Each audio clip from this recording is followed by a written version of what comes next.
चलो भाई लगा लो। विनोद भाई, ये माल का हिसाब लेके आया हूँ। अरे भाई टाइम क्या हुआ? हाँ, मुझे पूना जाना है।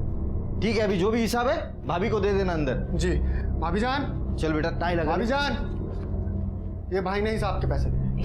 भान अंदर आ गया। बाहर निकल, बाहर निकल। कितनी बार बोला है मैंने तुझे कि मेरे पूजा घर में मत आया कर, लेकिन ये अरे ठीक है ना, जाने दो ना, उसमें क्या इतना। ऐसे कैसे जाने दूं? एक बार में कोई बात समझ में नहीं आती? जरा सी भी अकल नहीं है इसे। क्या बात हो गई भैया? अरे कुछ नहीं, घर का ही आदमी। चलो मुझे देर हो रही है, मैं निकल रहा हूँ। हाँ चलो, मैं तुम्हें छोड़ देता हूँ। चलो चलो स्कूल चलेंगे साथ में। ये चल बेटा, चलो आ जाओ। बाय। Bye bye. बाय। चलो बाय बाय बाय। हिसाब ले लेना ठीक से। हाँ ठीक है, बाय। हाँ बाय बाय बाय। बाय।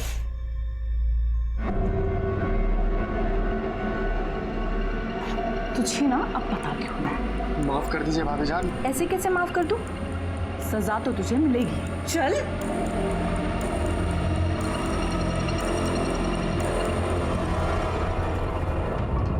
महीना हो गयो थारी छोरी के कोख में दीपक का बीज गिरे हुए, फायदा तो हुआ कौनी। अब तो तू मानेगा ना कि थारी छोरी बंजर है। अरे इन लोगों ने थारी बेटी को साल भर रखा, खिलाया पिलाया, फिर इनके भी तो समय का नुकसान हुआ ना। ये प्रकाश का इतने दिन में छोरो भी हो जातो और शादी भी हो जाती। अब हर जाने के 30 लाख रुपए तने इनको देने पड़ेंगे। और सुन भाई छोरा, अब तू नई लड़की के साथ रह सकता है। अगर उससे कोई छोरा छोरी हो गयो तो थारी शादी करवा देंगे। यो क्या कह रहे हैं साहब? यो हमारी छोरी के साथ अन्याय होगा। क्या अन्याय की बात कर रहा तू? ये छोरे के अगर थारी छोरी के साथ बच्चा हो जाता तो प्रकाश थारे को पैसे देता कि नहीं? अब हर जाने के पैसे तू देगा। और एक बात, ये थारी छोरी की शादी अब ऐसे आदमी से होगी जिसकी पत्नी का स्वर्गवास हो गया है और अपने पीछे वो बच्चों को छोड़ गई। पंचा, मैं करूंगा सुनीता से शादी। आप सबने तो पता है, हमारी बीवी पिछले साल मर गई थी एक बच्चा छोड़ के। तो तय रहा कि सुनीता की शादी केशव के साथ होगी। क्यों भाइयों? हाँ। ये कैसे लोग थे? ये कैसी प्रथा थी? आखिर किसी को भी सुनीता के जिंदगी का इस तरह से फैसला करने का अधिकार किसने दिया था? पंचों ने सिर्फ सुनीता के रिश्ते का ही नहीं, उसकी जिंदगी का फैसला कर दिया और सुनीता के पास कोई चारा नहीं बचा था। उसके पिता गोपाल ने हरजाने की रकम भरी और सुनीता की शादी केशव से करा दी गई। इसके ठीक 3 महीने बाद एक ऐसी घटना घटी जिसका किसी को भी अंदेशा नहीं था।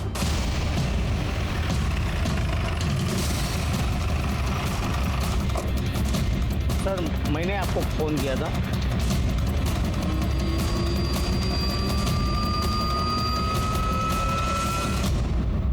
गले पर नाखून के निशान, चेहरे पर खरोंचें। लगता है इसे मारने से पहले इसके साथ रेप किया गया है या फिर मॉलेस्टेशन। तो देखने से शादीशुदा लगती है। हो सकता है किसी ने यहाँ अकेले देख के इसका रेप और फिर मर्डर कर दिया। लेकिन सवाल है, ऐसी जगह पे ये अकेले आई क्यों? देखो, मुझे नहीं लगता ये कोई रैंडम क्राइम है, क्योंकि देखो ना, बॉडी पर गहने वैसे के वैसे हैं। लाश की तस्वीर ले लो, आसपास के सारे पुलिस स्टेशन में सर्कुलेट कर दो, बॉडी को पोस्टमार्टम के लिए भेज दें।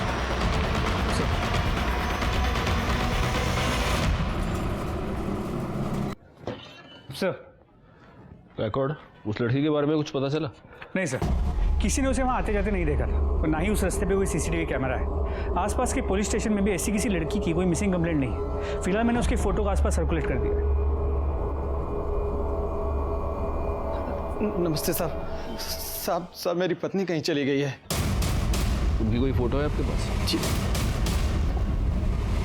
साहब।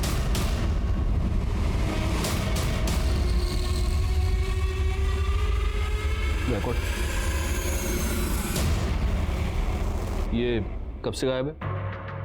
कल रात से साहब। ये कल रात चली गई और आप अभी आ रहे? नहीं साहब, वो मैं लेट आया था तो कह रही थी उसने अपने बाबा साहब के पास जाना है। मैंने कह दिया जा, मुझे नींद आ रही थी।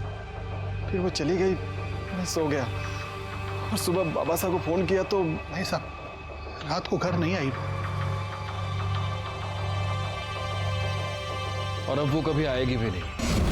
साहब ऐसा क्यों बोल रहे हैं साहब आप? क्या मतलब है साहब? आज सुबह हमें इनकी लाश मिली। लाश? क्या कह रहे हैं साहब आप?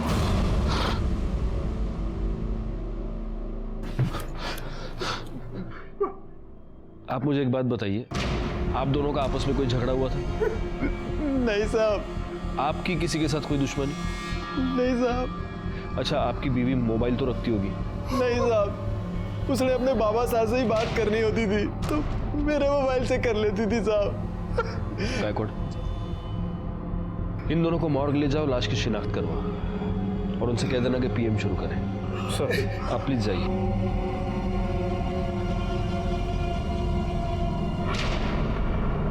पर पापा कुछ कीजिए ना। मेरी तो कुछ समझ में नहीं आ रहा बेटा, मैं क्या करूं। पर पापा बात तो करके देखिए एक बार। देख बेटा, अभी मैं कोटा में हूँ, 15 दिन के बाद आऊंगा, फिर देखूंगा क्या करना है। ठीक है, प्रणाम।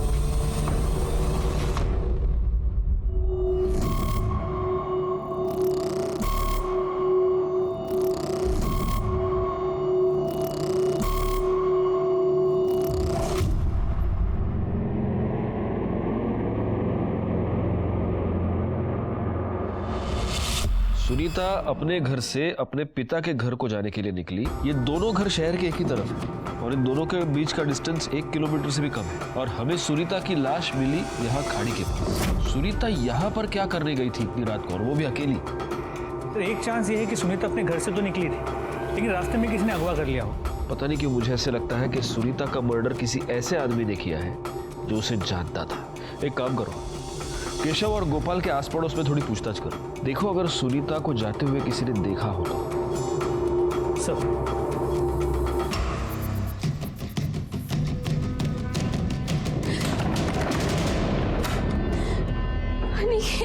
क्या हुआ? क्या हुआ? अरे तू रो क्यों रही है, पहले ये बता मुझे। आई मेरी शादी को लेकर बहुत परेशान है। उसने मुझे ये तक बोला मुझे जो लड़का पसंद है उससे वो मेरी शादी करा देगी, मगर मैं उसे क्या बताऊं कि जिस लड़के को मैं पसंद करती हूँ उसमें इतनी हिम्मत ही नहीं है कि वो अपने आई बाबा से बात कर सके। अरे मैंने बाबा से बात की है। प्लीज कुछ करो, मैं नहीं रह सकती तेरे बिना। अरे तू टेंशन मत ले, मैं तेरी आई से भी बात करूँ। चल रो मत, चुप। शाबाश, चुप चुप चुप रोते रहो।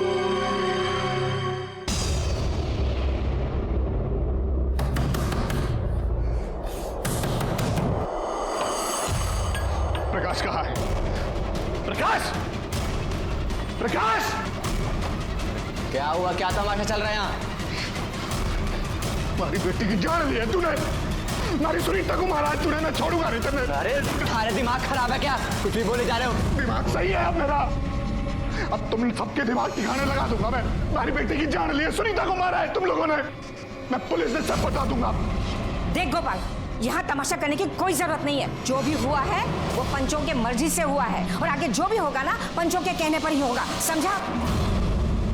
उस रात आपने सुनीता को कहीं घर से जाते हुए देखा था? बाहर जाते तो नहीं देखा था, लेकिन हाँ सर, उस रात उनके घर में चिल्लम चाली बहुत हो रही थी। मैं पूजा का सामान उनके घर में देने गया था। सुनाई ना दे रहा तेरे? अरे कोई जरूरत ना है हमारे घर में, चलेगा इधर से, चल। तो वो कहाँ थी?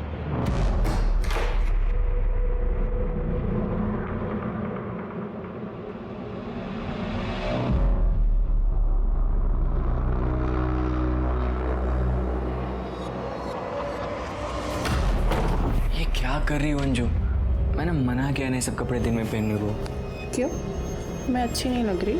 नहीं, तुम तो हमेशा अच्छी लगती हो। जरूरी है सारे काम रात में ही हो? शादी तो करेगा ना मुझसे? हाँ, तेरे बिना तो मैं एक पल भी नहीं रह सकता। मैंने कुछ नहीं किया, मैंने कुछ नहीं किया साहब, मैंने कुछ नहीं किया साहब।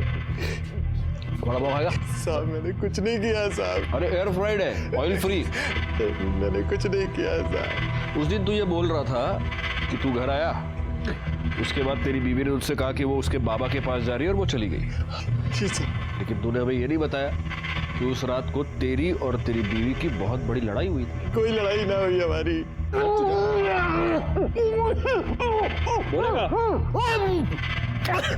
बोलेगा? मैं नशे में आया था तो वही लड़ाई करने लगी साहब। जे तूने कहा रोज रोज की नौटंकी लगा रखी है, किसी की कोई परवाह ना है तन्ने। अरे अपने टावर न देखा करे। काय भाषण दे रही है तू मने? ला ला मेरे बच्चे को, मैं संभाल लूंगा इसे। अरे कोई जरूरत ना है हमारे घर में। चली गई जैसे, चल अपना बाप के घर जा। फिर वो वहां से चली गई साहब। झूठ बोल रहा है तू। नहीं साहब नहीं। तुम दोनों की लड़ाई हुई और तूने गुस्से में आकर उसे मार दिया और उसके बाद तूने उसकी लाश को खाड़ी के पास फेंक दिया। नहीं साहब, मैं नशे में आया था, मैं सो गया था उसके बाद। ऐसे सच नहीं बोलेगा तू। करड़े, बाकी की मिर्ची तू खिला देना। नहीं साहब, मैं कुछ नहीं किया साहब। सर सुनीता की पोस्टमार्टम रिपोर्ट, उसका मर्डर गला दबा के किया गया था। वो 2 महीने प्रेग्नेंट थी और सर उसका रेप भी हुआ था और रेप में प्रोटेक्शन यूज़ किया गया। सर इसके अलावा उसके बॉडी में किसी जड़ी बूटी के ट्रेसेस मिले, बहुत पुराने हैं। मतलब मेरा शक सही निकला गायकवाड़। सुनीता का मर्डर कोई रैंडम क्राइम नहीं है। यहाँ तक कि मर्डरर ने उसे रेप करने से पहले प्रोटेक्शन यूज किया है।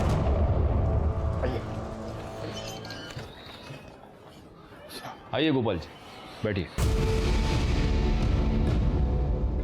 आपकी बेटी की शादी 3 महीने पहले हुई केशव से, राइट? लेकिन आपके पड़ोसियों का कहना है कि उससे पहले लगभग 1.25 साल आपकी बेटी आपके साथ नहीं रहती थी। तब वो कहाँ रहती थी? नहीं मतलब हो सकता है कि वहां पर कोई प्रॉब्लम हुई। नहीं साहब, क्या प्रॉब्लम होनी है? अपनी मासी सा के घर रहती थी वो। मासी का एड्रेस दीजिए।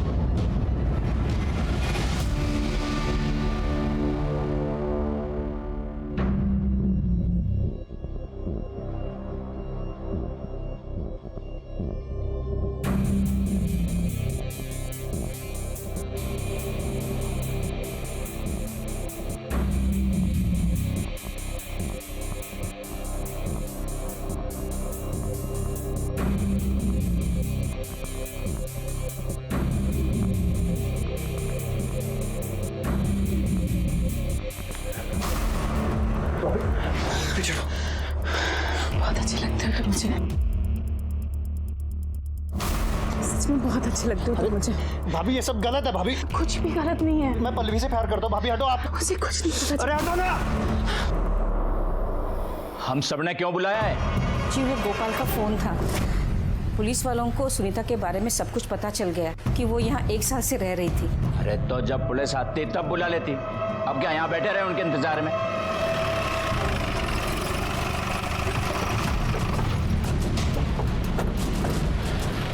राणे, तुम जरा आसपास पूछताछ करो। सर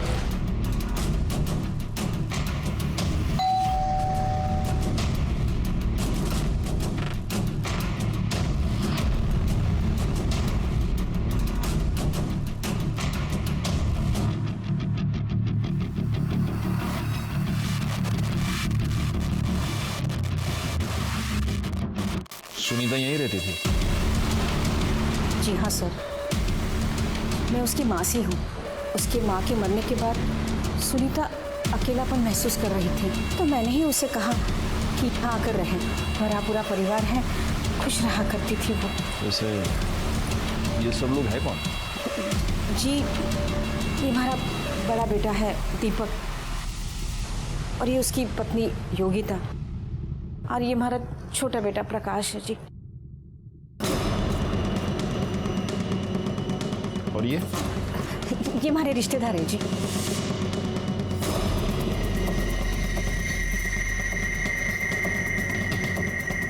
और आप? ये भी हमारे रिश्तेदार है। सुनीता की किसी के साथ कोई लड़ाई, कोई झगड़ा घर में या बाहर? नहीं जी साहब, गाय थी वो हमारी, उसका भला किसी के साथ क्या झगड़ा हो सकता है? सुनीता बहुत प्यारी बच्ची थी साहब, उसके बारे में सुना तो बुरा लगा। गायकवाड़, हो ना हो ये लोग जरूर हमसे कुछ छुपा रहे हैं। सर ये सुनीता के बारे में कुछ बताना चाहते हैं। वो प्रकाश की बीवी है। प्रकाश की बीवी?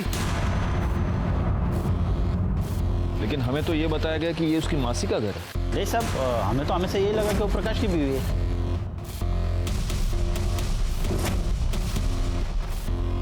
ठीक है, जा।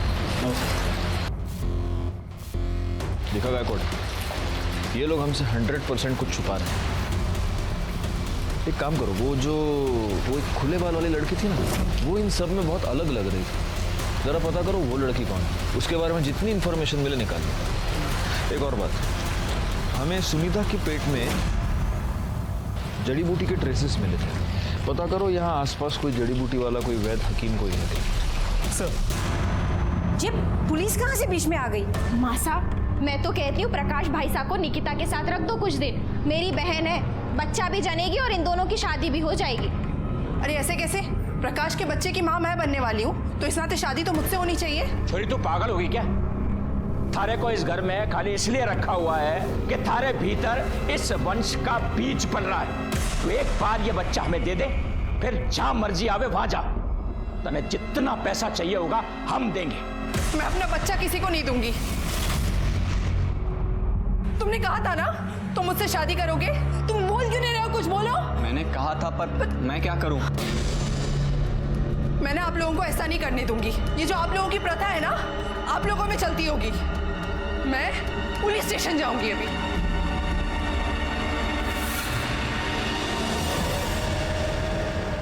सर, सुनीता के घर में जो घुंघराले बाल वाली लड़की है, उसकी इन्फॉर्मेशन मिल गई है। सर, उसका नाम अंजू है, एक्ट्रेस है, छोटे मोटे रोल करती है, यूपी की रहने वाली है।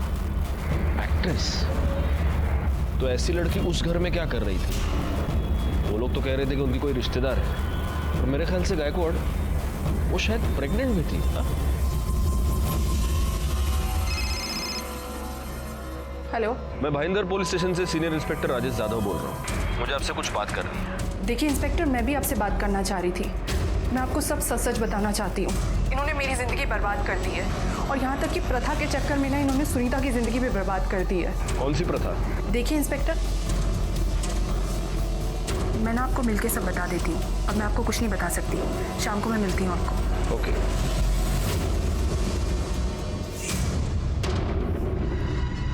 अरे छोड़। तो एक बात बता, तू मेरा काम करेगा या नहीं करेगा? क्यों? तेरा मन भर गया ना मेरे से? इकबाल, ऐसे बात मत कर कि तुझे मुझसे प्यार हो गया है। हम दोनों एक दूसरे के साथ सिर्फ अपने अपने मतलब के लिए। इकबाल, मुझे अनिकेत चाहिए, कुछ कर।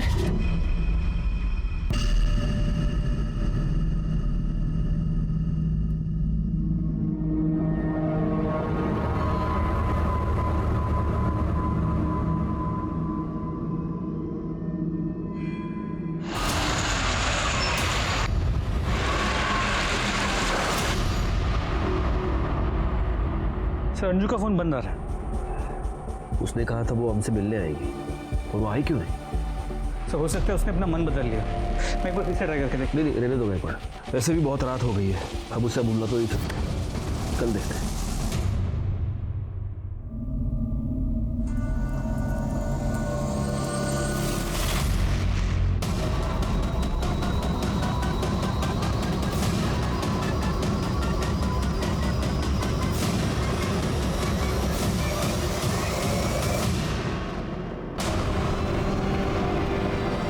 तो अंजू है।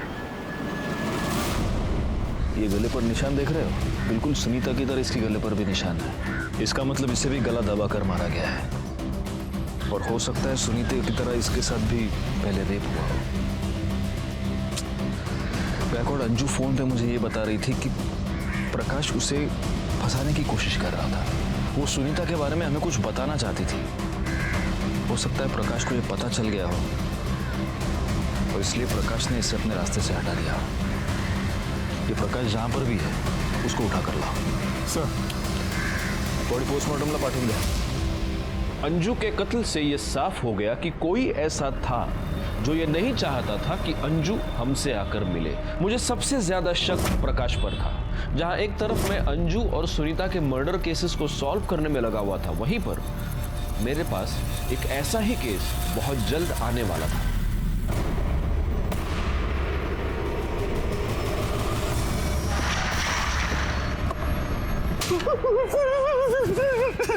सर मुझे कुछ नहीं पता सर। अंजू की हमसे बात हुई थी, तब उसने हमें ये बताया कि तुमने उसे फंसाया। सर मुझे कुछ नहीं पता, वैसा क्यों बोल रही थी? वो तुम्हारे बच्चे की मां बनने वाली थी। नहीं सर। तो फिर वो तुम्हारे घर में क्यों रह रही थी? मासा की बचपन की सहेली की बेटी थी सर, इसलिए वो हमारे घर पे रह रही थी। पता है सर। करने इसको इतना मारो कि सच अपने आप बाहर निकल आए। नहीं सर। सर अंजू की पोस्टमार्टम रिपोर्ट से इसका भी गला दबा के इसे मारा गया और ये 6 महीने प्रेग्नेंट। सर एक बात और, मरने से पहले अंजू के साथ भी रेप किया गया था और इसके केस में भी प्रोटेक्शन यूज़ किया गया था। अंजू के कॉल रिकॉर्ड्स, मरने से पहले आखिरी कॉल इसने किसी उमेश को किया था।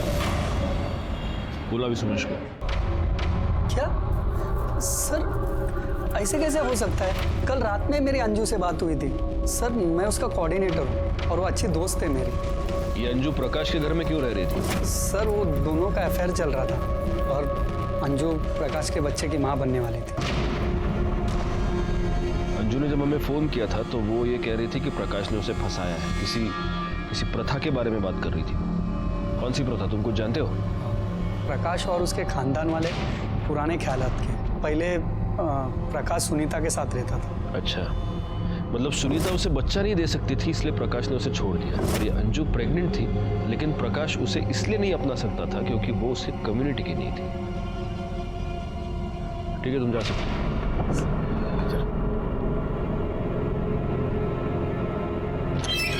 सर गोपाल के अकाउंट में 30 लाख रुपए जमा हुए। 30 लाख? इतनी बड़ी रकम? बुलाओ उसे। साहब मेरी बच्ची सरकारी कॉलेज लगेली, लेकिन अभी तक घर पे नहीं आई है। साहब मैंने उसके सारे दोस्तों को पूछ लिया, लेकिन उसका कहीं पे कोई पता नहीं है। आपके पास उसकी कोई फोटो है?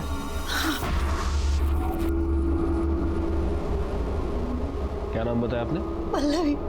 रानी, फोटो सर्कुलेट करो, इनसे नंबर ले लो और नंबर ट्रेस पे डालो। अगर घर के बाहर, कॉलेज के बाहर कोई सीसीटीवी कैमरा हो तो उसका फुटेज निकलवाओ, दोस्तों से पूछताछ करो। तुम्हें अच्छा था। आइए। मुझे समझ में नहीं आता मैं आपसे क्या कहूं। आपकी बेटी का खून हुआ, लेकिन फिर भी आपने इस प्रथा के बारे में हमें नहीं बताया। मैं डर गया था, यो मैं आपको अपनी प्रथा के बारे में बताता तो तुम्हारे को भी मार देते वो लोग। डर गए थे? सच क्यों नहीं बताते? उन लोगों ने पैसे देकर आपका मुंह बंद कर दिया था। आपके बैंक अकाउंट में 30 लाख रुपए कहां से आ गए? हमारे ही पैसे थे साहब, जो मैंने प्रकाश को दिए थे। मैं माँ बनने वाली हूँ, वो भी केशव के बच्चे की। आप लोगों ने परंपरा के नाम पर क्या क्या नहीं किया मेरे साथ, यहाँ तक कि हमारा बलात्कार भी करवाया। अब तो आप लोगों को यकीन हो गया ना, बंजर नहीं हूँ मैं। हमारे को हमारे हरजाने के 30 लाख रुपए वापस चाहिए। एक बार फैसला हो चुका है, तन्ने 1 रुपया भी ना मिलेगा। थूकती हूँ मैं आपके इस फैसले पर। मुझे मेरा पैसा भी चाहिए और न्याय भी, वरना एक एक को जेल भिजवा दूंगी मैं। सुनीता के मरने के बाद हमारे ऊपर दबाव बनाया उन लोगों ने। हमारे से कहा कि अगर मैंने पुलिस के सामने अपना मुंह खोला तो हमारे साथ बिरादरी का कोई आदमी व्यापार धंधा नहीं करेगा और मुंह बंद रखने के लिए हमारे पैसे भी वापस कर दिए। आपकी बेटी का खून हुआ और आप प्रथा और पंचों के नाम पर चुप रहे। आपको नहीं लगा कि आपकी बेटी को न्याय दिलवाना चाहिए? सर अंजू के पेट में जो फीटस था उसका डीएनए रिपोर्ट बच्चा प्रकाश का ही। सर मुझे क्यों मार रहे हो सर? क्योंकि डीएनए रिपोर्ट से साबित हो गया है कि अंजू तेरे ही बच्चे की मां बनने वाली थी।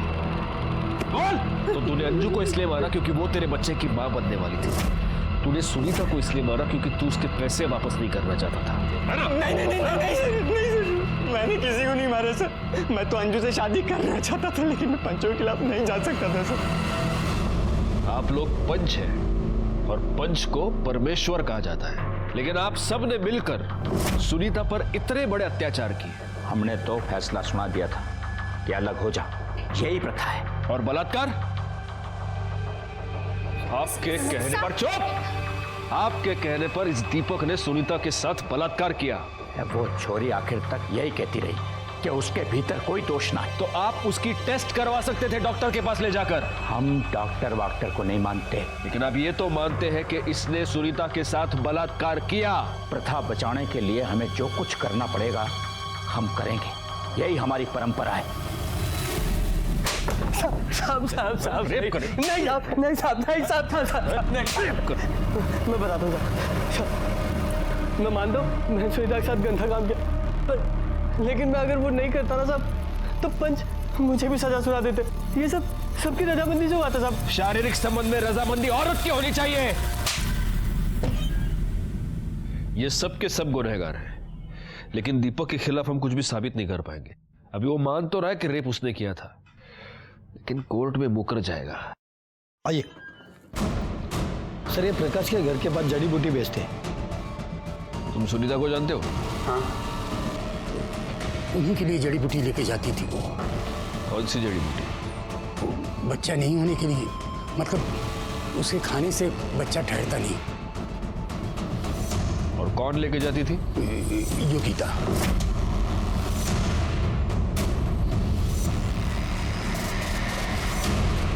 तो तुमने सुनीता को वो जड़ी बूटी खिलाई ताकि उसका बच्चा न ठहरे। हमारे से गलती हो गई साहब, मैं ना चाहती थी कि वो माँ बने, इसलिए मैं 1 साल तक उसे दूध में जड़ी बूटी मिलाकर देती थी। मैं मानूँ साहब, मेरे पति ने उसके साथ गलत काम किया, उसके बाद भी मैं उसके घर जाती थी। ले तू ये लड्डू खा, इसमें खास जड़ी बूटी है, ले इससे तुझे ताकत भी आएगी और तेरा बच्चा भी ठहर जाएगा। एक बार बस तू माँ बन जा, फिर प्रकाश से शादी तेरी मैं करा के दूंगी। खा खा खा। क्यों किया तुमने ऐसा? साहब मैं चाहती थी कि हमारी बहन की शादी प्रकाश से हो जाए। और अंजू? अंजू को भी तुम लोगों ने मिलकर मारा क्योंकि तुम लोग ये जानते थे कि वो प्रकाश के बच्चे की माँ बनने वाली है और वो हमसे मिलने वाली है। नाना साहब, मैं मानती हूँ कि मैंने गलत काम किया, लेकिन मैं सच बोल रही हूँ साहब, मैंने किसी की जान ना ली साहब। पाटिल मैडम, इनसे जरा अपने तरीके से पूछताछ कीजिए और तब तक कीजिए जब तक ये सच ना बोले। सर, पल्लवी का कॉल रिकॉर्ड। पल्लवी का मोबाइल उसके घर के आगे ही बंद हो गया था। लास्ट कॉल उसने किसी अनिकेत को किया था जो अंधेरे में रहता है। इस अनिकेत के साथ उसकी हमेशा बातें हुआ करती थी। उसके घर जाके पता करो। सर।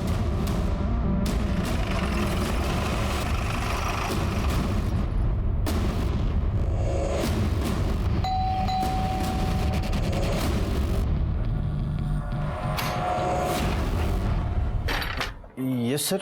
अनिकेत? हाँ सर, यहीं पे रहता है ऊपर। बुलाओ उसको। हाँ बुलाता हूँ सर। क्या हुआ जी? अनिकेत के बारे में पूछ रहे। जाओ तुम अनिकेत को बुलाओ। जाओ। हाँ आइए ना सर।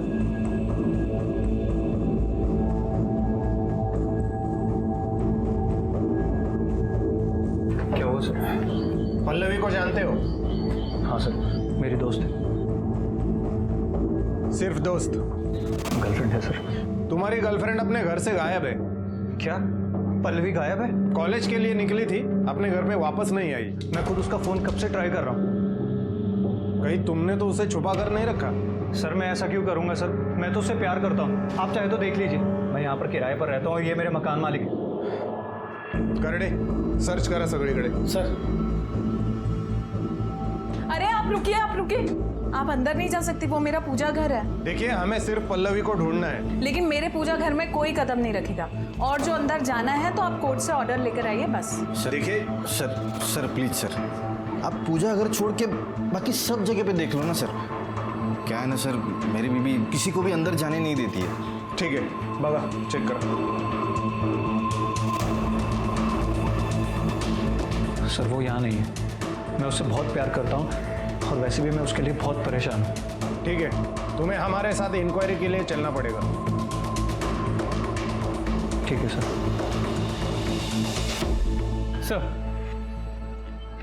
सर सभी पंच और सुनीता के घर वालों के कॉल रिकॉर्ड चेक किए, सब क्लीन है।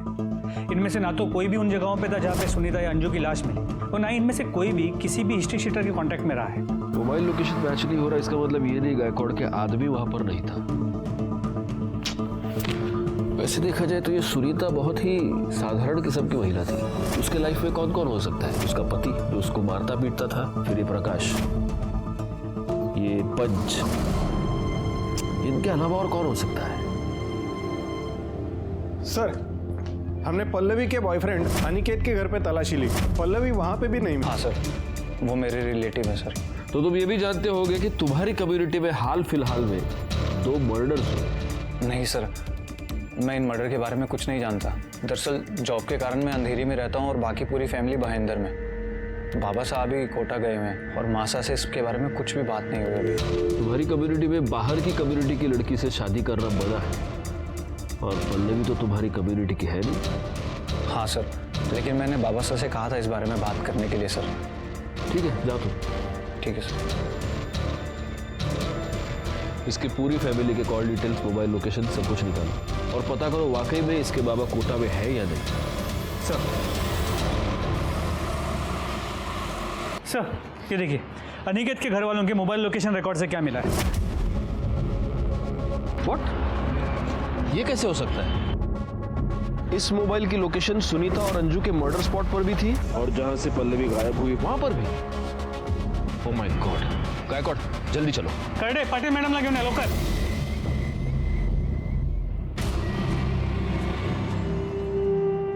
हाँ मासा, मैं घर आ रहा।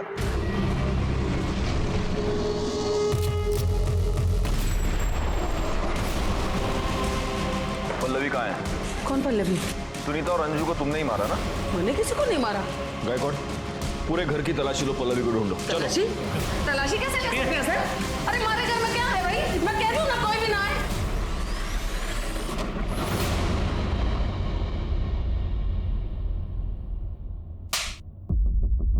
तो आपने सिर्फ पल्लवी को किडनैप नहीं करवाया, आपने सुनीता और अंजू की जान ले ली।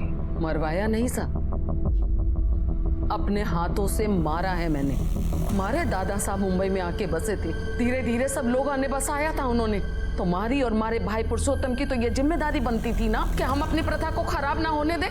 मैं किसी भी हाल में अपनी रीत बंद और प्रथा को खराब नहीं होने दे सकती थी साहब। इसीलिए मैंने उन दोनों सुनीता और अंजू को मारा। और जब मैं उन दोनों को सजा दे सकती थी तो उस छोरी पल्लवी को कैसे छोड़ देती? उसने तो हमारा बेटा बहकाया था साहब, उसे तो सजा मिलनी ही चाहिए थी। आपकी इस बेतुकी प्रथा की वजह से आपने 3 लड़कियों की जिंदगी बर्बाद कर दी और 2 की जान ले ली। शर्म आनी चाहिए आपको। आज तक मैंने यह सुना था कि औरत औरत की दुश्मन होती है, आज मैंने देख लिया। मधु और अनिल को उनके किए की सजा मिली। प्रथा की आड़ में दोनों ने बहुत ही संगीन अपराध किया था। दीपक ने सुनीता का रेप किया था, लेकिन ये बात हम साबित नहीं कर पाए। कोर्ट में किसी ने भी मुंह नहीं खोला। इतना सब कुछ हुआ, मेरे मन में बस एक सवाल है, क्या किसी को भी इस बात की दस्तक नहीं मिली थी कि ये बेतुकी प्रथा आगे जाकर इतना बड़ा आपराधिक रूप ले लेगी? पंचों ने सुनीता का रेप उसके जेठ से करवाया, लेकिन उसके खिलाफ किसी ने भी आवाज नहीं उठाई, यहाँ तक कि उसके पिता गोपाल ने भी नहीं, सुनीता के मर जाने के बाद भी नहीं। हमारे देश में ऐसी कई प्रथाएं हैं। इन प्रथाओं के नाम पर बड़े लोग छोटे लोगों का शोषण करते हैं, क्योंकि वो ये जानते हैं कि अगर वो इन प्रथाओं का ढोंग नहीं रचेंगे तो समाज में उनका स्थान खतरे में आ जाएगा। इसीलिए ऐसी प्रथाओं का बंद हो जाना ही